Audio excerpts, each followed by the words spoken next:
Bienvenidos a la sesión titulada El reto profesional con datos, salud para todos, ofrecida por el Big Data International Campus perteneciente a NIT Business School, la mayor escuela de negocios especializada en tecnología. Actualmente, los datos para la salud son la principal fuente de inversión y la mayor área de demanda de profesionales cualificados, ya que la medicina del futuro necesita profesionales capaces de generar valor a partir de los datos para mejorar la salud de todos. Y para entender un poco mejor todo esto, contamos con la presencia de Miguel Camacho, que es un tecnólogo experimentado con preferencia por proyectos de Big Data y Machine Learning. Además, es CTO en Smartbed y fundador y CEO en Atalaya Technologies.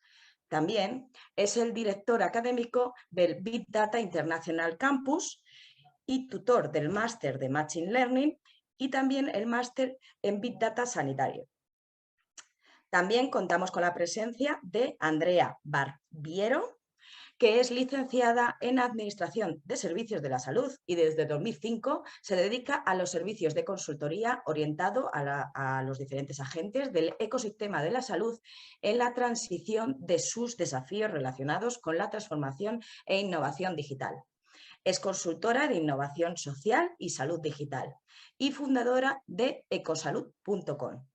También os comento que es tutora del máster en Big Data Sanitario. Y sin más dilación, empezamos y os quiero hacer una pregunta a ambos para que la contestéis de manera breve. ¿Qué proyecto recordáis en vuestra experiencia profesional que os hizo interesaros por el mundo del Big Data y la inteligencia artificial? Bueno, si te parece, empiezo yo, Estefanía. Bueno, yo, tal como comentaba Estefanía, vengo especializada en el mundo de la salud hace 20 años prácticamente y hace 15 que estoy incorporada dentro de lo que es la tecnología, ¿no? La tecnología expectada desde en el mundo de la salud es un entorno en el cual la tecnología está presente en todo momento, ¿no? Desde el diagnóstico, tratamiento y el seguimiento, ¿no? También de las diferentes patologías. Pero yo recuerdo cuando empecé a trabajar en los hospitales y demás, que empezábamos a digitalizar, que no es lo mismo que transformar digitalmente, ¿no? Las historias clínicas, que era lo que aquello veíamos cómo podíamos pasarlas de un formato papel a un formato digital. Y en ese momento podíamos entender el potencial que tenían los datos que íbamos generando, que se podían empezar a generar, que podían dar lugar a lo que hoy conocemos, ¿no? Como el Big Data y la inteligencia artificial. Recuerdo uno de los proyectos en los cuales participé en el 2005, que fue la digitalización del primer hospital sin papeles en Cataluña, en el Hospital Municipal de Badalona, que recuerdo que fue como el principal proyecto como innovador no solamente en Cataluña, sino en casi todo el país, utilizando la tecnología como fuente para generar datos que permitieran tomar decisiones relacionadas a salud, ¿no? Este es uno de los tantos proyectos en los cuales después fui parte, ¿no? Pero ese es el que le tengo mayor cariño porque es el primero, sin ir más lejos. Miguel. Qué interesante, Andrea. Gracias, Estefanía, por la presentación. Bueno, pues yo os cuento mi primera experiencia con datos y salud, que coincide con... No es exactamente el que me hizo interesarme por el Big Data, pero muy cerca. Vamos a ver, corría el año 2011 y yo estaba haciendo un major de bioingeniería en el Instituto Tecnológico de Illinois. Vivía en aquel entonces en Chicago. Y hacíamos proyectos muy interesantes. Recuerdo que me gustaba mucho uno sobre Alzheimer, que tomaba las imágenes de un TAC y hacía un modelo tridimensional del cerebro y miraba aquellas regiones del cerebro que consumían glucosa a un ritmo abnormal, porque considerábamos que bueno, pues un funcionamiento abnormal era el primer paso para desarrollar la enfermedad y, por tanto, podíamos utilizarlo para hacer un diagnóstico precoz. Bueno, aquello a mí me voló la mente, no solo porque tengo antecedentes familiares y me interesa mucho el mundo del Alzheimer, sino también porque ver por primera vez los datos tan visuales, ese cerebro en 3D, cómo se iluminaban las diferentes regiones, y que eso sirviera para mejorar la vida de gente, de personas reales que estaban allí en los hospitales con los que colaborábamos, bueno, pues me pareció fantástico. Y voy a mencionar también, muy poco después, el primer proyecto en el que pude participar como investigador, que fue sobre detección de cáncer de mama basado en microcalcificaciones. Nosotros teníamos mamografías digitalizadas y estudiando microclústeres de calcio que hay en las mamografías, podíamos predecir a 10 años vista si una paciente, no si lo va a desarrollar o no, si tiene un alto riesgo de desarrollarlo o no. Y aquello también me abrió mucho la cabeza a la potencia que tenían estas tecnologías del Big Data. Recordar que estoy hablando de hace 10 años y en aquel entonces no sonaba todo esto tanto como ahora. Ese fue mi primer proyecto y desde entonces caí pues rendido, enamorado del Big Data y de sus aplicaciones. En concreto, las que impactan en la vida de la gente real, no tanto de la mejora de las financieras. Yo, perdonad, me enrollo mucho, pero justo antes de estos proyectos yo venía del mundo financiero, de hacer bots que invertían automáticamente en bolsa. Y un poco desencantado con la finalidad de esto, cuando me metí en la parte de bioingeniería, pues me volví a enamorar, a decir, vale, esto sí que es una disciplina bonita donde yo puedo dedicar una vida al estudio sabiendo que pongo un granito de arena, si bien minúsculo, mi granito a mejorar la vida de estas personas que pueden ser diagnosticadas con parte de lo que hago. Nada, esa fue mi introducción. Es súper interesante esto, Miguel, lo que dices, ¿no? Porque, bueno, hoy casualmente es el Día del Cáncer de Mama, o sea que interpela mucho lo que estás contando, ¿no? Así es. Y lo importante que es la capacidad de tener información en tiempo real para poder tomar decisiones, ¿no? Y al final, eso también lo que dices, ¿no? Que creo que, perdón, Estefanía, si nos largamos el guión, ¿eh? No, te iba a decir que se te oía un poquito bajo. ¿Eh? Que se te oía un poco bajo. ¿Sí? ¿Me escuchan un poco bajo a mí? Ahora bien, ahora bien. Ahora bien.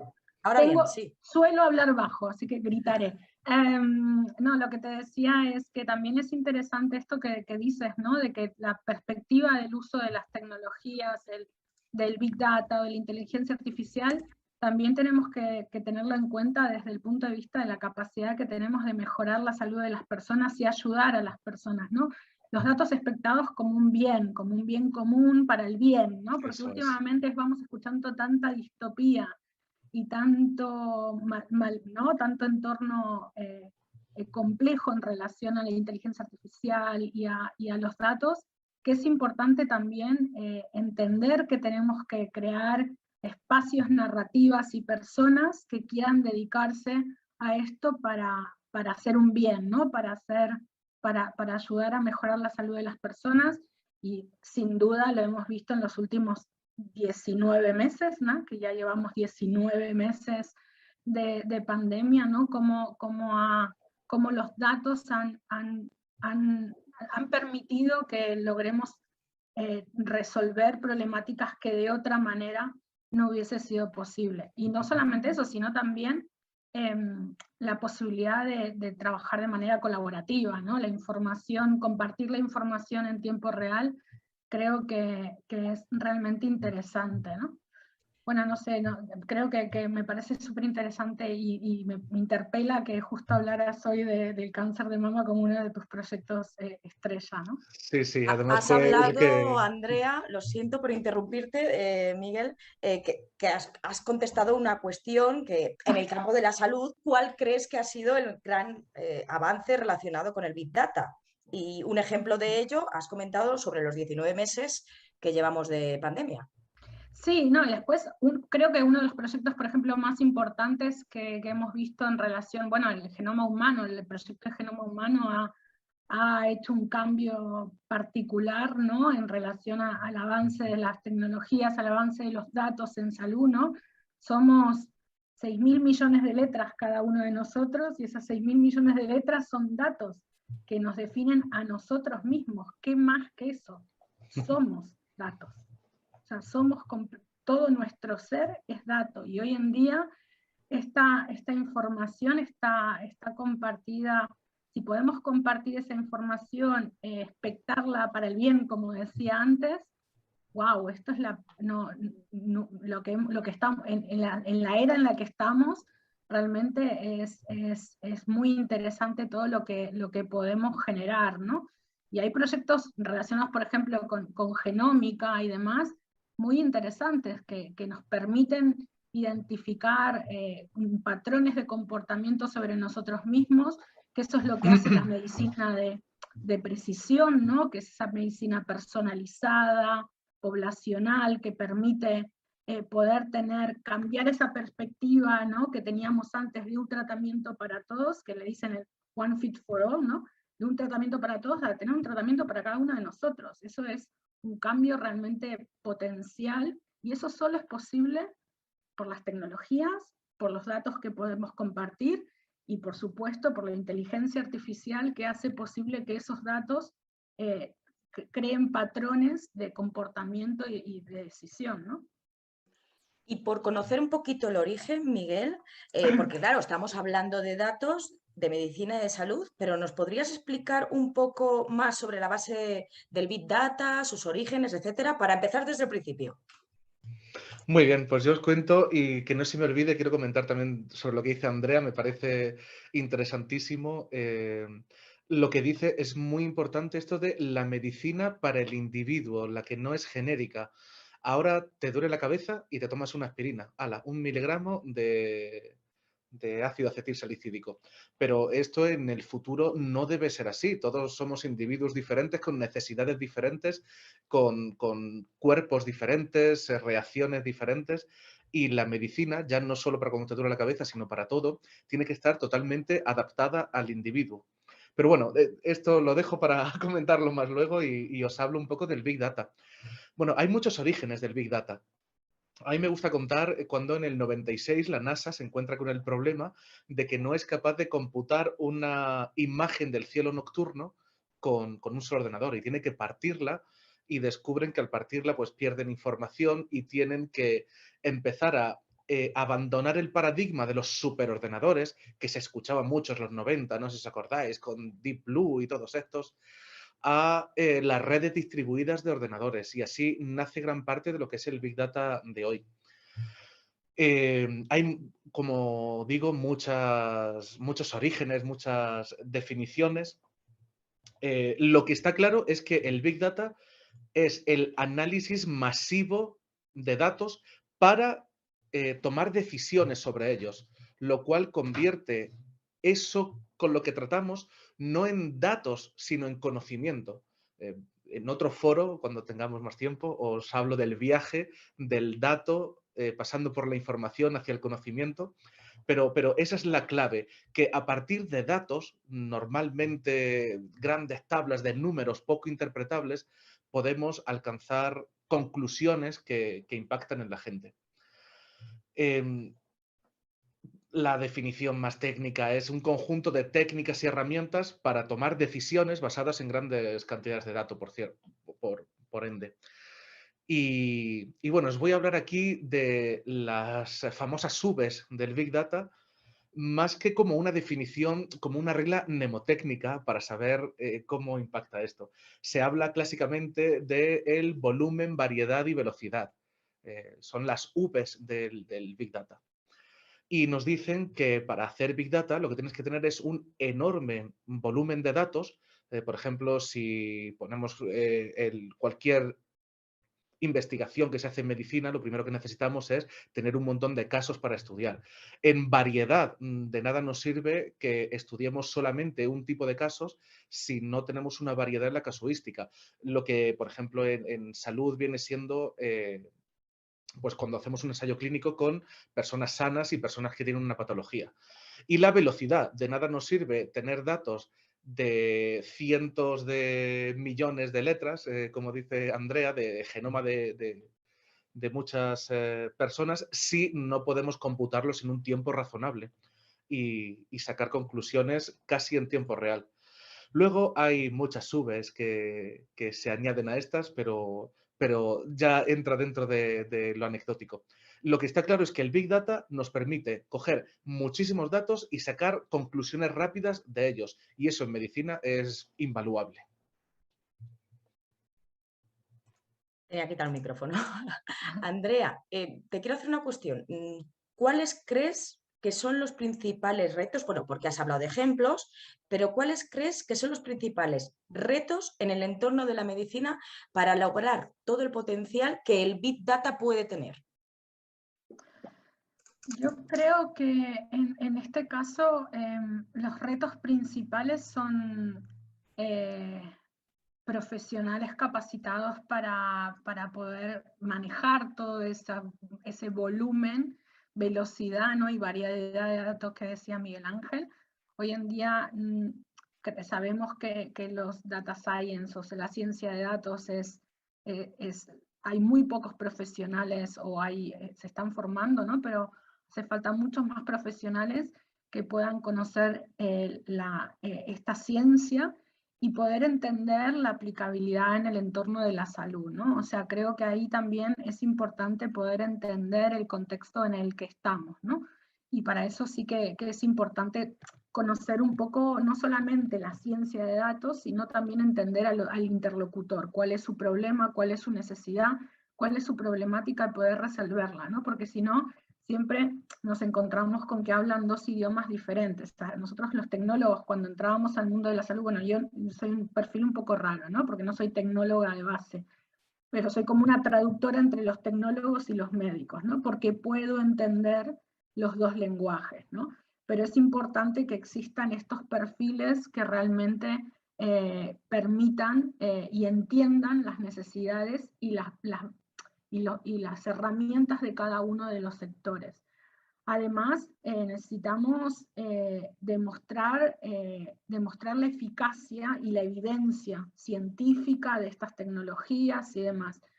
Y sobre todo inversión, ¿no? La inversión para esto, que este es el gran issue, ¿no? Como tener la inversión suficiente como para poder avanzar en estas tecnologías, demostrar su evidencia, disponibilizar los datos. El problema de los datos también en el entorno de la salud es que se encuentran, en el entorno de la salud y en todos los entornos, pero en el entorno de la salud también lo vemos, es el problema de los hilos de información, ¿no? Hay muchos hilos de datos, las historias clínicas en diferentes sectores, en diferentes hospitales, por ejemplo, que no interoperan entre ellas, y la variabilidad de los tipos de datos también es importante, ¿no? O sea, es un reto que tenemos.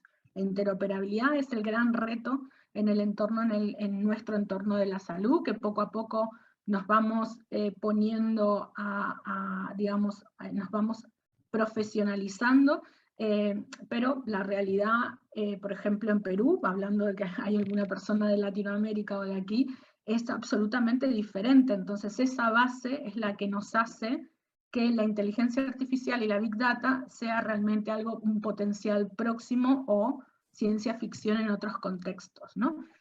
Como hablaba al principio, por eso arranqué con lo de la digitalización, ¿no? La digitalización no es lo mismo que la transformación digital, y para esto necesitamos datos, ¿no? Y datos que sean interoperables y que estén estructurados, porque hay mucho dato por ahí, o mucho dato, información, conocimiento, que no está estructurado, y ese dato termina siendo, ¿no? Raw data o basurita, como le dicen en el entorno más técnico, ¿no? No sé, Miguel, si esto... Me encanta todo lo que dices porque hablas con mucha razón. Y estoy muy de acuerdo. Yo diría que el límite ahora es casi la imaginación. Podemos imaginar un montón de soluciones y normalmente lo que nos frena es encontrar equipos que puedan hacerlo. Es que faltan muchísimos profesionales en este sector. Los datos, que decías que es un problema, efectivamente, ha sido un problema histórico, los silos de datos que no se comparten. Un hospital recopila datos, pero le ha costado dinero hacerlo y a lo mejor no los abre fácilmente. A mí me congratula mucho ver cómo un montón de entidades están abriendo sus datos ahora. El otro día sacaba datos del MIT, que tiene bases de datos abiertas buenísimas. Tenemos el IACU, el NIMIC 3, el NIMIC 4, muchas bases de datos que hay en Internet de las cuales podemos sacar datasets íntegros para no solo investigar, sino practicar, que también para entrenar a todo este ejército de tecnólogos de la salud que necesitamos también todos esos datos. Y bueno, una de las curiosidades que me parece a mí relacionadas con esto es que hemos construido herramientas impresionantes y no tenemos gente que las maneje. Es como si hubiéramos fabricado un montón de martillos, pero no hubiéramos formado a ningún carpintero. Cuando veo las librerías que salen de Python, que prácticamente te hacen un trabajo casi íntegro de análisis de datos de todo tipo, incluyendo relacionados con la salud. Y lo que yo me pregunto es, ¿quién tiene la gente suficiente como para utilizar estas librerías, estas herramientas?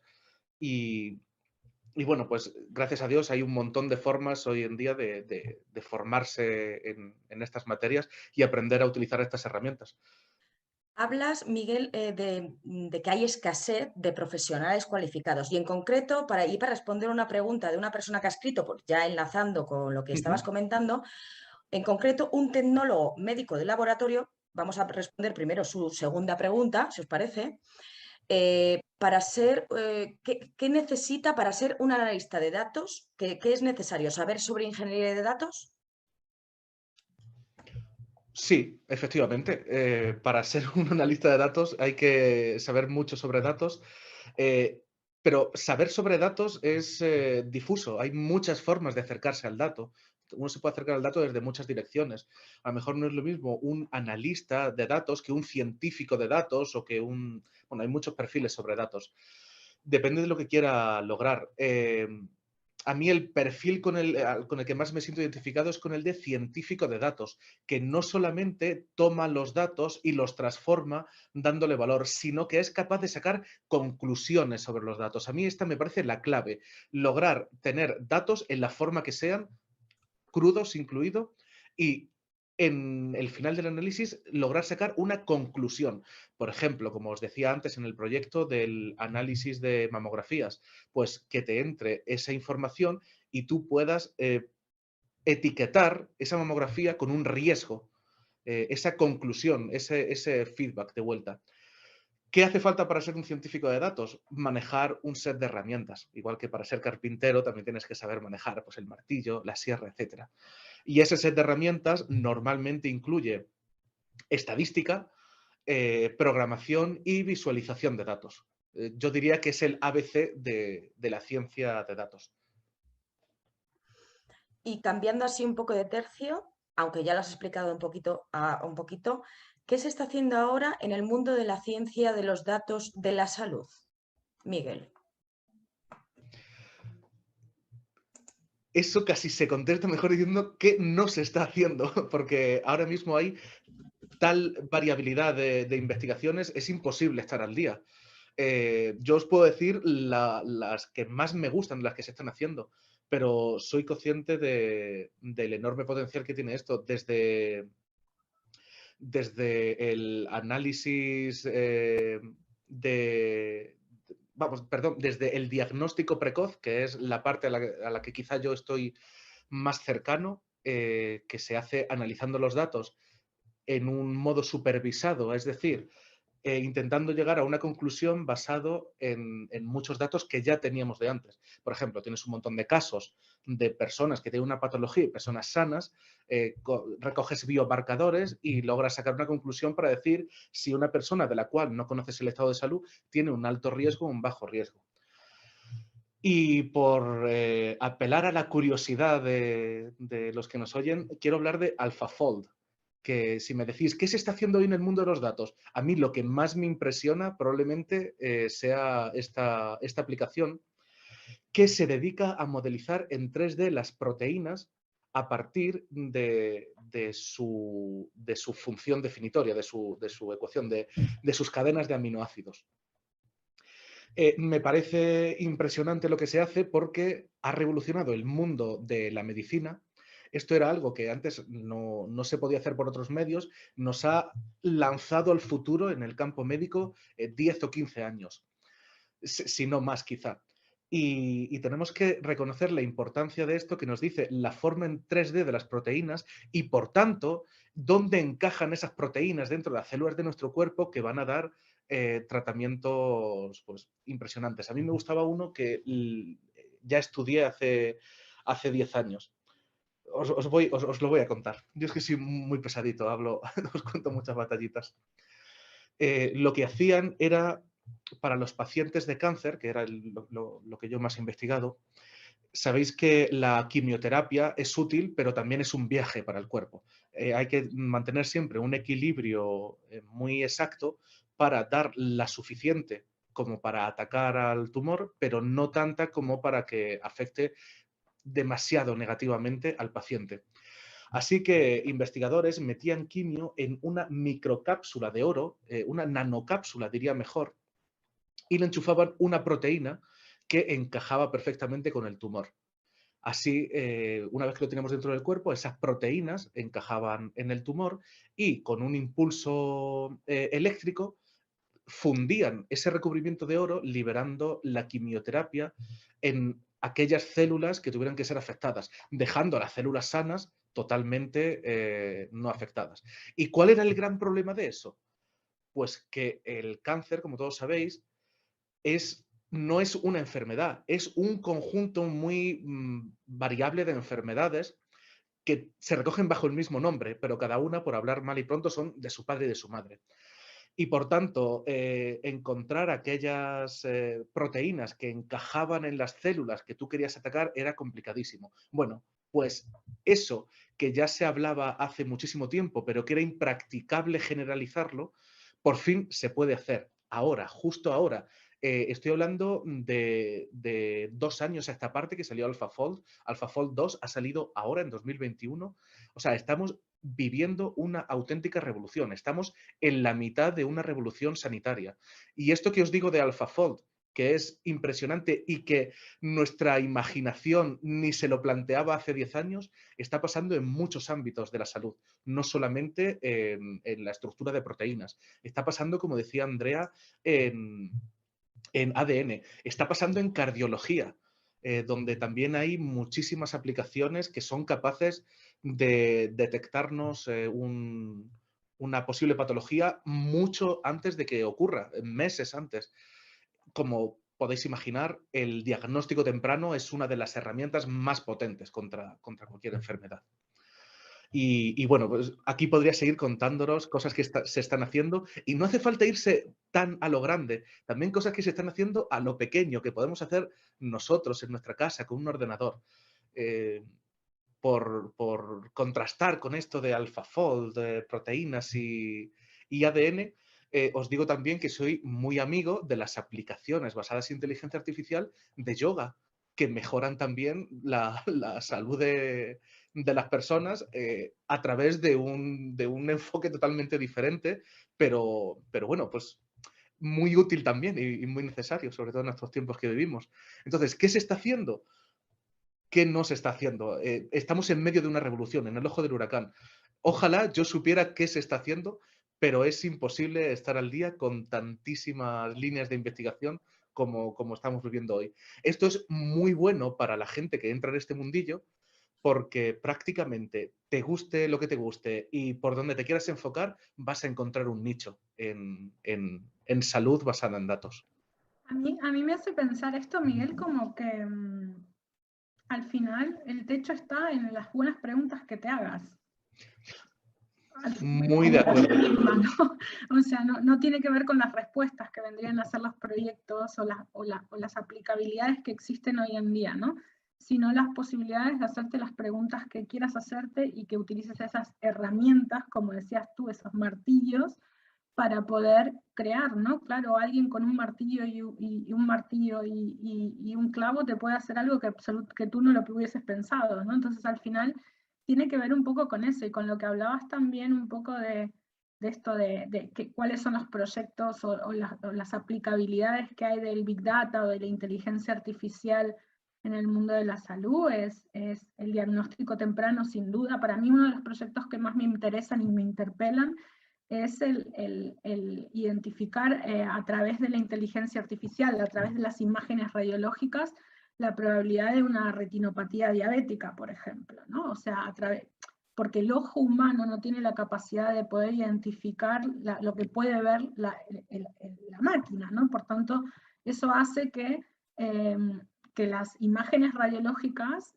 sean posiblemente mucho mejor analizadas por una máquina que por un radiólogo. Y esto no significa porque siempre está la distopía de que nos vamos a dejar de quedar sin radiólogos. No, no es verdad. Ahí creo que hay un técnico radiólogo, ¿no? Se dedicarán observarán y analizarán lo que realmente hace falta, ¿no? La tecnología, la inteligencia artificial no va a suprimir al humano, sino que va a ser el trabajo rutinario o específico que la persona realmente no le aporte valor, ¿no? a aquello, ¿no? Entonces son unos proyectos que me parecen bastante interesantes, como por ejemplo la retinopatía diabética o los casos que hablabas tú de cáncer de mama o de próstata. Hay muchísimos proyectos hoy en día y aplicabilidades en lo que es el diagnóstico a través de las imágenes radiológicas, ¿no? Y después, otros ejemplos también que no son como decías, no son tan relacionados con el diagnóstico, el tratamiento, sino con el día a día, es esta inteligencia artificial en las casas, en la domótica de las casas para ayudar a las personas mayores, ¿no? Saliéndonos un poco solo de la salud expectada, ¿no? Como desde la parte patológica, ¿no? Sino la salud, como decías tú, que es el estado psíquico, físico y social, ¿no? La parte social, la parte mental, ¿no? Que hablabas del yoga, también tienen muchas aplicabilidades, ¿no? Entonces es interesante también identificar la inteligencia artificial en otros estamentos más sociales que también resuelven problemáticas sociales y de salud, como puede ser la domótica en las casas y sobre todo lo que hemos visto en los últimos meses también fue cómo la inteligencia artificial en el entorno de COVID permitió con determinadas herramientas, con el análisis de datos en tiempo real, frenar la expansión del virus, las aplicaciones de contact tracing que permitieron, ¿no? que pudiésemos identificar los movimientos de las personas. Creo que también en los últimos 19 meses hemos visto el potencial, sin duda, de todo lo que estas nuevas tecnologías nos plantean, ¿no? Y creo que el techo está en la pregunta que te hagas, ¿no? Mientras tengas preguntas que hacerte, creo que esta tecnología y muchas más que vendrán relacionadas serán un gran potencial para responderlas. Sí, aquí voy a meter baza. Es que dices cosas muy interesantes, Andrea. Bueno, cuando hablas de estos procesos que no sustituyen al profesional, yo siguiendo mi analogía favorita, igual que un martillo no sustituye a un carpintero, sino que lo hace más capaz. Cuando yo hacía estos estudios, nuestra máquina era capaz de acertar con una tasa de acierto mayor que una persona, que un doctor que mirase esa mamografía. Pero nuestro proceso en ningún momento sustituía al médico, lo complementaba. Entonces, eso es muy cierto. Es verdad que quizá por la ciencia ficción y la literatura no especializada, a veces creemos que las máquinas van a ser muy creativas, que nos van a quitar el trabajo, ¿qué tal? Y no, me gusta mucho aquí cuando se habla de esto citar a Pedro Domingos, que es una de los mayores expertos de esto en el mundo, que dice que el problema no es que las máquinas se vuelvan tan inteligentes que se hagan con el control del mundo. El problema está en que las máquinas son muy estúpidas y ya se han hecho con el control. y bueno, pues eso tenemos que tener en cuenta. No van a venir las máquinas a sustituir a nadie. Bueno, ya lo están haciendo, pero no en ese sentido. Son una herramienta más. Quería hacer otro comentario, aparte, dices esto de la domótica y tal, que también es salud. Totalmente, a mí me gustan también las aplicaciones de higiene del sueño, que también es salud, las que te miden los biorritmos y son capaces de decirte si duermes bien, duermes mal, necesitas más horas, lo haces pues, de una forma poco higiénica y te recomiendan para tu perfil cómo mejorarlo. Desde los relojes inteligentes estos que te dan, bueno, pues algunas pistas, hasta centros especializados en sueño que hacen un análisis más potente basado en datos. Y por último, iba a hacer otro comentario sobre lo que dices, de que es importante hacerse las preguntas adecuadas. Totalmente de acuerdo. Creo que hay un pequeño problema muchas veces cuando queremos iniciar un proyecto, que tenemos una imagen muy emprendedora de la realidad, en la que queremos sacar un producto e incluso, ¿por qué no?, dar un pelotazo y forrarnos. Y ese no es el enfoque correcto muchas veces para hacer esto. A lo mejor para montar una startup y forrarte sí, pero bueno, una cosa no está reñida con la otra. Puedes hacer las dos cosas. Es montar una startup y hacer un enfoque correcto de salud. Y ese enfoque parte de una pregunta, no de un producto que quieres sacar. Además, esa pregunta es abierta y mutable. Tú te haces una pregunta y no la contestas y te quedas tan pancho, sino que en el viaje de intentar contestarla, esa pregunta cambia y te muestra nuevas facetas y te enseña a modificar tu proceso y así se va pivotando a partir de una pregunta y se llegan a conclusiones que ni siquiera muchas veces estabas buscando y que son igual de útiles. Y esas preguntas también creo que tienen que ver con quién la interpeles, no solamente te hagas la pregunta a ti, sino la hagas a otro, ¿no? Y va mutando, ¿no? Y sobre todo también me interesa lo que decías, ¿no? De que emprender en este sector, independientemente de la tecnología que utilices, tiene que tener un porqué y un para quién, ¿no? Y eso tiene que ser muy importante porque si no vamos creando nuevas tecnologías que van creando nuevos accidentes y hay que tener cuidado con los accidentes que vamos creando, ¿no? Porque eso ahí entramos en los riesgos que esas tecnologías generamos, ¿no? Siempre creo que hay un dicho que lo decimos todos, enamórate del problema, no de la solución, porque la solución cambia, el problema también puede mutar, pero seguramente esté mucho más arraigado, ¿no? Entonces, ahí también es interesante hablar un poco también y entender un poco de la responsabilidad que tenemos en el uso de las tecnologías, en la generación de estas tecnologías, en estas preguntas que vamos a hacer y esas respuestas, esos algoritmos que vamos a generar y esas respuestas que van a dar, para no entrar en ese mundo distópico y de ciencia ficción y de Black Mirrors que nos tienen acostumbrados en algunas series, ¿no? Y decir, bueno, hay unos dilemas éticos relacionados con las tecnologías, con la inteligencia artificial, que también es interesante pararse y sentarse a pensar en el momento que estás definiendo esa pregunta, ¿no? Has hablado, Andrea, de los dilemas, de los accidentes, de la inteligencia artificial. Cuéntanos, por ejemplo, algún caso en concreto y cómo se podría mitigar. ¿Cómo se podría mitigarlo?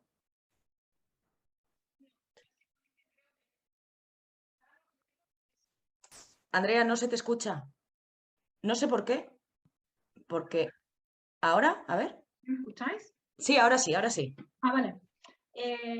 Me decías cómo mitigar estos riesgos. Simplemente hay que identificar, tenemos que hacernos las buenas preguntas y someter esas preguntas todo el tiempo a revisión también. Ahora creo que hay una fuerte evolución a nivel europeo y a nivel mundial, ¿no? De evaluar los diferentes algoritmos que están sumándose en nuestras vidas, ¿no? Y sentarnos y pararnos a decir, bueno, a ver, ¿qué problemas generan y qué soluciones generan, ¿no? También hay que generar una evaluación de estas tecnologías y hay que, no solamente en el diseño tienen que ser éticamente, digamos, responsables, sino también aquellas que ya están rodando tienen que generar cierta auditoría. No sé, Miguel, ahí tú cómo lo ves, pero creo que que en este tema es un tema que recién estamos empezando a hablar, ¿no? Que queda mucho por delante por trabajar, no solamente digamos, en la evaluación, sino en el diseño por defecto de que hagamos tecnologías éticas, digamos. Sí, uno de los grandes problemas aquí es que es una tecnología muy poderosa, con unas capacidades increíbles. Como decía antes, el límite es nuestra imaginación. Pero ¿qué pasa con la gente imaginativa y poco ética? Pues que también lo puede usar. La legislación siempre va por detrás de estas tecnologías. Estas tecnologías avanzan muy rápido para cuando la Unión Europea o un país quiere legislar sobre ello, ya se han quedado atrás y han salido otros problemas a resolver. Entonces hace falta ser muy ágil y muy bueno en la... no en la detección de usos no éticos, sino en la detección de patrones de usos no éticos que nos lleven a detectar esos usos pues, antes de que llegue la sangre al río, por así decir. Aquí, como soy amigo de las citas, me gusta una, creo que es de Einstein, de que la energía nuclear era a la bomba nuclear lo que la electricidad a la silla eléctrica. Pues aquí digo lo mismo. Esta es una tecnología con una capacidad increíble. ¿Qué hacemos de ella? Depende un poco de todos y del marco legislativo que nos ayude a hacer esto. Me gusta mucho, por ejemplo, una charla que dio el otro día pues un profesor de este máster también, hablando de los dilemas éticos, Guillermo, de los dilemas éticos que teníamos en inteligencia artificial, porque es algo que a los tecnólogos puros a veces nos sobrevuela y no fijamos la atención debida. Pero es cierto que tratando con salud hay que tenerlo muy, muy presente. Tratar con salud no es hacer una aplicación a lo mejor para un análisis deportivo o para saber qué nos va a dar más dinero publicar en Netflix. Es un tema muy serio que afecta a muchas personas y los usos pues, incorrectos pueden ser bastante dañinos. Por suerte, como digo, ya hay muchas iniciativas que están poniendo buenos diques a estos desarrollos. Os Sí, he no, yo creo que... dejado... Ah, Ay, lo perdón. siento. Os iba, No, no, porque ha hecho mención Miguel sobre Guillermo Cernuda, y os he dejado un caso práctico que hizo para el canal de YouTube del Big Data International Campus. Os lo dejo en el chat para que podáis ver, que habla sobre el uso de los datos y la inteligencia artificial para la salud. Continúa, lo siento. No, lo que decían, creo que en este tema de la ética, del abordaje, ¿no? De estos accidentes, como comentabas, ¿no? Que es la electricidad, la silla eléctrica y demás, creo que tenemos mucho trabajo por delante y es interesante también analizarlo. Y creo que quienes se formen hoy en día en este campo tienen que ver esa visión también desde los científicos de datos y demás, analizar, hacerse esa pregunta, ¿no? ¿Qué accidente va a generar esto que estoy haciendo? Seguramente todas las respuestas no las tengamos, pero bueno, al menos planteárselo ya es un qué y un cambio bastante interesante, ¿no? para esto. Pero evidentemente creo que estamos en un momento propicio para trabajar en este ámbito, ¿no? Andrea, has dicho la palabra clave, formación. Y ya para cerrar los últimos 15 minutos, bueno, y también quiero hacer una pregunta a ambos en relación con formación, porque también es cierto que es muy necesario y se necesitan a muchísimos profesionales. ¿Por qué son tan necesarios los perfiles de ciencia de datos en el sector de la salud? ¿Y qué necesitan una persona previamente, que por ejemplo estudios previos necesitan para poder adentrarse en este mundo? Bueno, creo que un poco lo habíamos comentado antes, ¿no? O sea, sí que para mí creo que es importante, obviamente, como decía Miguel, que personas se formen a tener esta caja de herramientas necesarias para poder entender el análisis, el diseño, la ciencia del dato, ¿no? Plantearse preguntas y buscar las respuestas, y ahí agregamos y validar esas respuestas, a ver qué problemas generan. Y además creo que también es interesante e importante que conozcan el ámbito sanitario, ¿no? Que conozcan el contexto, que conozcan las necesidades, que conozcan las casuísticas. El entorno de salud sanitario, que no es lo mismo, ¿no? Es un entorno muy complejo, con muchos actores que interactúan entre ellos de maneras diferentes, están los financiadores, los prestadores, diferentes niveles asistenciales. El que no venga del mundo de salud y viene simplemente del mundo de las ciencias, la ciencia de datos o de la tecnología, es un entorno bastante complejo que necesita entender, ¿no? Porque toda esa variabilidad de actores también hace que las preguntas y decisiones que puedas tomar sean más complejas. Entonces ahí creo que es importante equilibrar esas dos partes, ¿no? La parte más técnica, técnica desde el punto de vista tecnológico, pero también técnica desde el punto de vista del sector, ¿no? No sé si Miguel, si lo ves así o... Sí, tengo una visión muy, muy parecida. Yo creo que lo que alguien necesita para meterse en esto, fíjate, me voy a ir más a las habilidades blandas que se dicen hoy. Es, en primer lugar, bueno, voy a contar primero otra anécdota. Me hace mucha gracia cuando veo en las películas de estas científicas, bueno, perdón, en las películas en las que hay un científico que, que son capaces de hacerlo todo. Vienen los aliens y dice, uy, pues el biólogo de la NASA, pues no te preocupes, te hago un algoritmo que estudia la trayectoria y tal, y luego en la realidad un biólogo que estudia un tipo de células no sabe gran cosa sobre el tipo de células de al lado. Somos muy, muy especialistas en la ciencia de hoy en día, del siglo XXI. Entonces, es muy difícil definir un paraguas que englobe a todos los perfiles que se meten en esta ciencia de datos.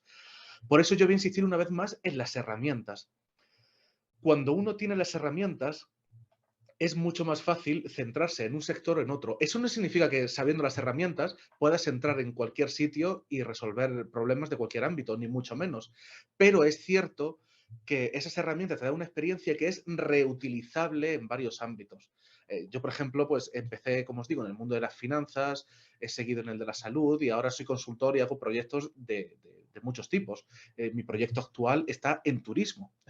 Entonces, y tengo alguno también relacionado con la salud, que si queréis ahora os cuento también, si nos sobra tiempo.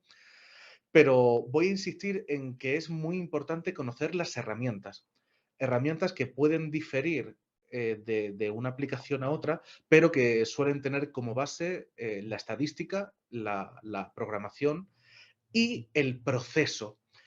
Cuando antes Andrea os decía mucho esto de hay que hacerse las preguntas adecuadas, y no solo eso, hay que saber validarlas y hay que saber qué efectos va a tener. Bueno, pues eso no es un conocimiento abstracto, eso es algo que se estudia y que se aprende y que la experiencia te lo consolida. Lo digo porque no penséis que somos alquimistas mezclando procesos, ni mucho menos. A mí no me quiero poner muy técnico, pero se me ocurre el protocolo CRISP-DM, que es un protocolo de ciencia de datos que nos da exactamente los pasos que tenemos que seguir para hacer un proyecto de ciencia de datos exitoso. Entonces, por englobar todo esto que estoy diciendo, ¿qué hace falta para ser un buen científico de datos en salud y que haga esto? Estudiar y tener claro esos procesos y saber manejar esas herramientas.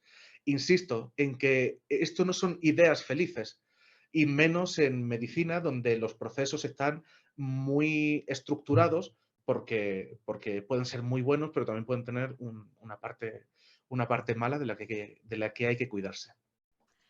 Voy a Entonces, aprovechar este tiempo que tengo aquí para animar a los presentes a que hagan más te preguntas. iba A a mí me hacer una encanta, pregunta, que hay claro, me una encanta hablar con vosotros y muy en bien. concreto, Miguel, hay una sobre, por concretar un poquito más, valga la redundancia, sobre lo que estabas comentando y lo que estabais comentando. Porque, por ejemplo, Jackie dice, bueno, buenos días, porque supongo que está en Latinoamérica, dice que es tecnólogo médico de laboratorio y que le gustaría aprender sobre análisis y predicción en el diagnóstico y tratamiento de las enfermedades usando datos clínicos obtenidos del paciente y publicar los datos obtenidos. Dice que desearía saber si con, por ejemplo, el máster en Big Data sanitario se podría tener conocimiento para ello. Sin duda, sí, sí. Sin duda. Claro. Sin ningún resquicio de duda, sí. Perdona, y una de las Sí. cosas que dice ahí que es muy importante, que me parece importante, dice del paciente, ¿no? O sea, también es importante, que no lo dijimos hoy, pero que los datos vienen de diferentes orígenes, no solamente son los que estamos pensando todo el tiempo que están en las historias clínicas, que están relacionados con la relación asistencial entre un profesional y una persona. Este cacharrito que tenemos aquí está lleno de datos que tienen que ver con nuestra salud, porque cómo nos relacionamos con Instagram también es salud, ¿no? O sea, si una persona deja de relacionarse con otra, si no habla por teléfono durante X tiempo, también puede dar determinados patrones, ¿no? De comportamiento. Entonces, la variabilidad, que de lo que hablaba de las 3V, ¿no? De datos y la conformación y comparación de diferentes tipos de datos es realmente lo que nos lleva a hacer cambia la agenda de investigación de manera muy interesante, ¿no? Que creo que, y muchos de los datos los tenemos los ciudadanos y no somos muy conscientes de ello, ¿no? Perdón, tenía que poner esto aquí porque tengo un en punto verdad, bastante importante con esto. es que tienes muchísima razón y suscribo todo lo que dices. Poco más que añadir a la respuesta. La respuesta es que sí, efectivamente, eso se puede hacer. Es prácticamente lo que hacemos con inteligencia artificial en el máster y bueno, en los proyectos que tenemos relacionados con salud. A mí me gusta mucho. La inteligencia artificial es muy genérica y me encantaría haceros una introducción, pues en otro momento, asumo, pero si tuviera que contarla en 4 palabras, sobre todo la que se acerca a la salud, la veo como una regla de 3. Es, si a este paciente con estas propiedades, estos marcadores, estos test, le pasó esto, ¿qué le pasó a este otro paciente del cual no tengo los resultados? Esa es probablemente, esa regla de 3 es una de las más usadas en investigación. Entonces, a la persona que hace la pregunta, si tú tienes esos datos de esos pacientes y quieres establecer esos patrones que te ayuden a diagnosticar a otras personas, eso es exactamente lo que hace la inteligencia artificial, en concreto en su variante supervisada. Mientras Y ya, aunque esperamos... lo siento. sí, iba a decir solo que, aunque no se relacione con la pregunta de este alumno, ha hablado Andrea de inteligencia artificial y salud mental, y solo decir que también se están haciendo avances importantísimos en este campo. No pensemos que la salud es solamente me pasa no sé qué, me meten un jeringazo o me ponen estas pastillas. La salud es mucho más amplia y decía Andrea, incluso en el móvil tenemos datos. Bueno, yo es que diría más, solo estudiando cuándo duermes y cuándo consultas el móvil, un algoritmo o un especialista se hace una idea bastante certera de la salud mental de uno, de su higiene del sueño, etc. Es También muy yo importante usar vi, estos lo datos. siento que te interrumpa, yo vi No, por que favor. a través de Instagram, dependiendo de los filtros que se utilizan, se sabe si una persona está o en depresión o etcétera. Sí, sí, no, Un en mundo. relación a patrones relacionados con las redes sociales y con otro tipo de datos que los mismos ciudadanos podamos declarar, hay muchísima investigación hoy en día que se nutre de este tipo de variabilidad de datos, ¿no? Que esto hasta ahora era imposible de asumir, ¿no? O cómo nos comportamos en Twitter, dependiendo del día que tengas y lo interpelativo que estés en Twitter, podemos identificar cómo es tu de sentido, cómo es tu estado del humor y demás.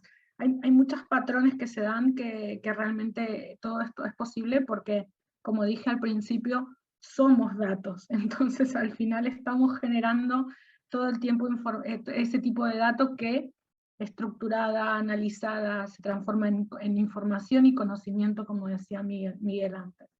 Hay una pregunta en el chat de Berta Zamora que pregunta, ¿y en neuroimagen qué puede aportar el Big Data? Neuroimagen unido a los datos clínicos en niños con una enfermedad, por ejemplo, en enfermedades metabólicas. Bueno, pues como he comentado al principio, mi primera aproximación al mundo de los datos fue precisamente estudiando neuroimagen para tratamiento del Alzheimer. Lo siento mucho, Berta, yo no sé sobre enfermedades metabólicas, no te puedo contestar tan específicamente, pero sí te puedo decir que en neuroimagen unido a datos clínicos, esa es una de las maravillas de la inteligencia artificial. Ya no necesitas tener datos tabulares perfectamente estructurados, donde cada fila es un paciente, cada columna es un biomarcador. A ver, este paciente tiene esta densidad de glóbulos rojos, estas plaquetas, este azúcar en sangre, sino que ahora los algoritmos actuales son capaces de tratar con datos no estructurados, incluyendo imagen. Yo con lo que trabajaba era con TAC tridimensional del cerebro. Entonces teníamos el cerebro que se analizaba por rodajitas y eso pues te hacía una imagen tridimensional de la cual podías sacar patrones. Pero no trabajamos solo con eso. Por supuesto, tenemos en cuenta un montón de datos estructurados, como la edad del paciente, que trabajando en Alzheimer evidentemente es muy importante, pero otros datos como pues, su saturación de oxígeno en sangre, azúcar, etc. Entonces, sin saber en concreto sobre enfermedades metabólicas, te diría que ¿qué puede aportar el Big Data? Pues puede sacar patrones de esas imágenes y esos datos extra que, con un poco de suerte, dependiendo de cuál sea tu pregunta, te sean útiles. Si tu pregunta es, ¿puedo diagnosticar precozmente a estos pacientes? Insisto, sin saber demasiado de enfermedades metabólicas, estoy tentado a decirte que sí, que se puede perfectamente, como ya se ha probado, con mucho otro tipo de enfermedades. Y seguro que si me pongo a indagar un poco y a ver la literatura actual sobre el tema, encuentro algunos ejemplos. También, como decía antes, ¿qué no se está haciendo en el mundo de los datos en medicina hoy en día? Espero, Berta, que esto conteste a tu pregunta. No sé, Andrea. Y si no, ya veremos a Berta en algún periódico en algunos años, dice, habiendo respuesto a esta pregunta. Correcto, Berta. Si googleas en Google Scholar, por ejemplo, buscando papers sobre esto y no encuentras, ahí has encontrado un fantástico nicho de investigación y desarrollo. No sé si estáis viendo el chat, pero se está riendo y que dice que muchas gracias. Bueno, mientras, no sé si tenéis alguna cuestión que querráis comentarle antes de cerrar esta sesión a Miguel y a Andrea. Mientras que esperamos, por si acaso, unas breves reflexiones sobre la temática, Andrea, Miguel, para cerrar. Yo creo que bueno, que ya hemos dicho bastante, pero prácticamente lo más importante es evidenciar la necesidad de profesionales especializados en este ámbito, en el ámbito de las tecnologías y la salud, y específicamente en la ciencia de datos, la inteligencia artificial, el Big Data. Es sin duda una necesidad que no solo tenemos ahora, sino que tendremos cada vez más en el futuro muy cercano. Entonces, invitarlos a todos a formarse en este espacio y hacerse esas buenas preguntas para que lo que construyemos se tenga sentido. Muy bien. Yo solo incidir en que estamos en medio de una revolución y que hay no solo sitio para todos, sino necesidad de más personas que se dediquen a esto. Y también querría acabar con una de las barreras que se encuentra la gente que quiere empezar, que es que no se sienten autoeficaces, que creen que esto es magia de algún modo. Como decía Clark, el escritor, que toda tecnología lo suficientemente avanzada es indistinguible de la magia. Bueno, la mayoría de las personas que, bueno, si no todas las personas que están aquí tienen una formación específica y han tenido que aprender sobre algo en concreto que a otros nos podría parecer muy extraño. Solo deciros, las matemáticas, la programación, la inteligencia artificial es una ciencia que se estudia como la medicina, la ingeniería y cualquier otra. No tiene nada de mágico, no hace falta una intuición extraordinaria, ni tenemos unas propiedades diferentes al resto de científicos, investigadores, tecnólogos, etc. Es algo que uno se sienta y lo aprende. Bueno, si no tenéis ninguna cuestión más, os quiero comentar que tanto Andrea como Miguel los podréis encontrar en el máster de Big Data Sanitario y os pueden ampliar, bueno, y formar y ayudaros a introduciros en este mundo de los datos y la salud. Podéis encontrar el máster en el campus de Big Data o en nit.es.